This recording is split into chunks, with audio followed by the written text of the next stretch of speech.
Lapha kusephilane ekliniki kwaCele eScottburgh, ogwini oluseningizimu nesifundazwe. Umhlengikazi Thathakahle Gumede ungumphathi kulomtholampilo. Usezakhele ugazi ezigulini nasezinkundleni zokuxhumana. Ngalesikhathi sobhubhane lwecorona, uzama ukubuyisa ithemba avuselele nemiphefumulo.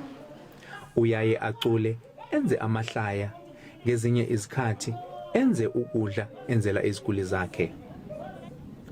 uGumede unezivande khona kulomtholampilo asiza ngaso abahlwempu. Ngisafunda esikoleni kwakuyathiwa makuchazwe impilo, makuthiwa umuntu uma ephila yingoba uphile emzimbeni, uphile engqondweni, uphile emoyeni, uphilile nje. Manje ke yiliyo phathi ke engizama ukuthi sidlale bantabami. uGumede usebengumhlengikazi iminyaka engu-33. Usanentshisekelo ngalomsebenzi. Ukuphila komuntu kuyohlale kuza kuqala empilweni yami. Asingathathi ke amavuvununu siwafake la esifungweni sethu size singafezeki leso sifungo. Iziguli ziyamthanda uGumede.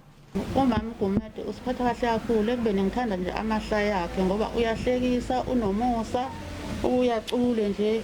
uGumede usezothatha umhlala phansi. Umlondi, eyiFifety, SABC News, Scottburgh.